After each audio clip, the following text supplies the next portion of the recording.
Assalamualaikum warahmatullahi wabarakatuh. Perkenalkan, nama saya Dini Anugeratna Asita. NIM saya 2025 0501030993. Video ini saya buat untuk UTS mata kuliah pengantar akuntansi. Baik, langsung saja kita ke videonya.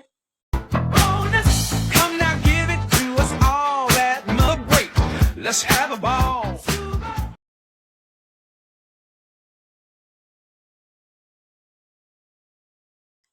Pengantar akuntansi dan perusahaan.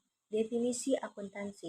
Akuntansi adalah sistem informasi yang mengidentifikasi, mencatat, dan mengkomunikasikan informasi ekonomi suatu entitas kepada pihak yang berkepentingan.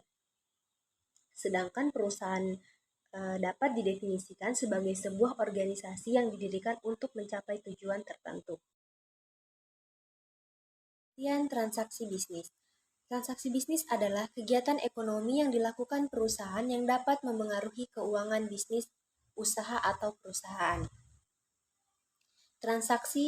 Jenis transaksi bisnis yang pertama ada transaksi tunai, transaksi yang melibatkan pembayaran uang secara langsung, baik tunai maupun digital pada saat transaksi terjadi. Contoh, pembelian barang secara langsung di toko pembayaran, gaji karyawan, pembayaran tagihan listrik atau internet. Selanjutnya, transaksi kredit. Transaksi di mana pembayaran dilakukan setelah beberapa waktu atau menggunakan sistem cicilan, bukan saat itu juga. Contoh, membeli aset secara kredit menggunakan kartu kredit untuk pembayaran atau pembelian dengan faktur yang pembayarannya ditangguhkan berdasarkan pihak yang terlibat. Selanjutnya itu transaksi eksternal, transaksi yang melibatkan pihak di luar perusahaan seperti pelanggan, pemasok, atau bank.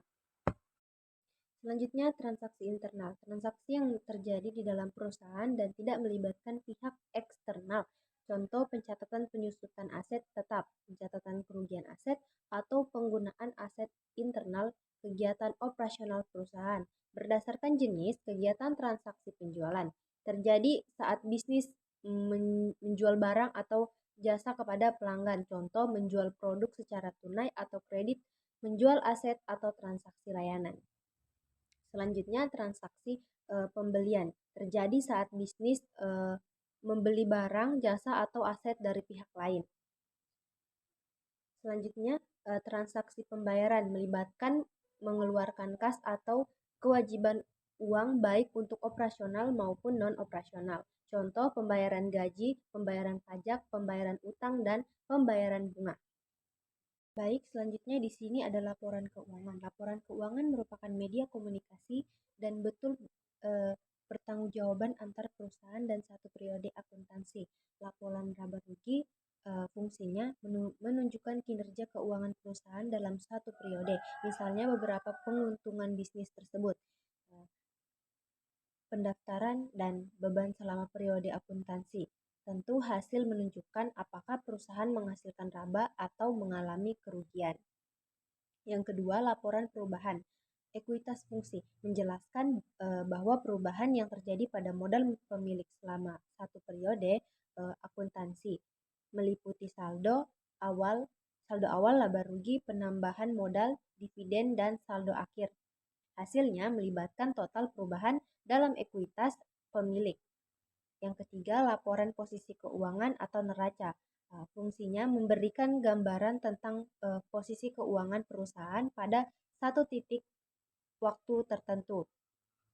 Misalnya isinya aset atau kekayaan, kewajiban atau utang, dan ekuitas atau modal pemilik.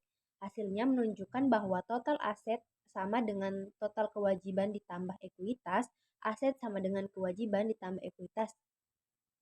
Yang keempat ada laporan arus kas, berfungsi melacak semua pergerakan kas masuk dan keluar dari perusahaan. Isinya itu aliran kas dari aktivitas operasi, investasi, dan pendanaan. Hasil memberikan info tentang pendanaan tersebut. Baik, kita lanjut menganalisis transaksi. Contoh langkah-langkah analisis transaksi. Yang pertama itu pahami jenis akun komponennya, 2. Tentukan pengaruh dari suatu transaksi pada akun aset. 3. Tentukan pengaruhnya untuk setiap akun. Yang keempat, tulislah kenaikan atau penurunan saldo atas akun tersebut.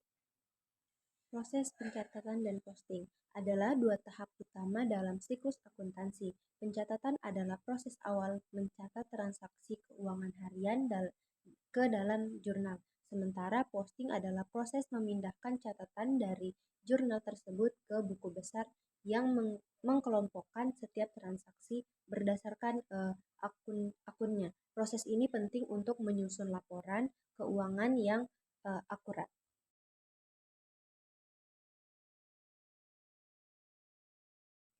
Baik, selanjutnya penyesuaian.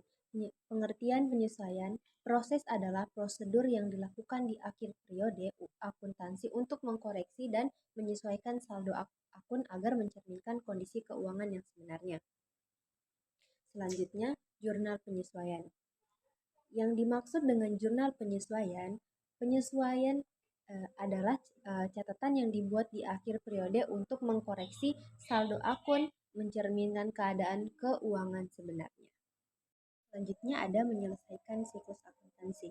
Tahapannya itu ada pencatatan transaksi, buku besar, neraca saldo, jurnal penyesuaian neraca saldo, setelah penyesuaian, penyusunan laporan keuangan, jurnal penutup, neraca saldo setelah penutup, dan terakhir jurnal kembali.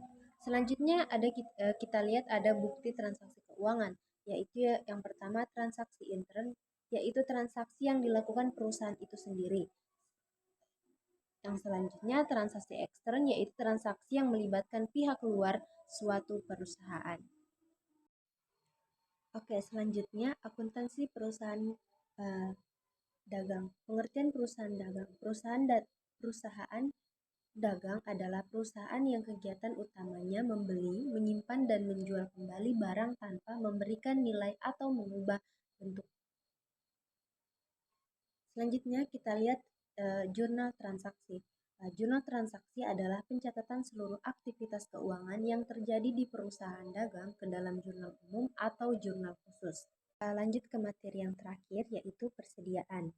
Persediaan adalah metode akuntansi yang digunakan untuk menentukan nilai dan penjualan. Selanjutnya ada metode arus persediaan, yaitu yang pertama ada FIFO atau first in first out, yang kedua ada LIFO last in first out, yang ketiga ada average cost atau biaya rata-rata.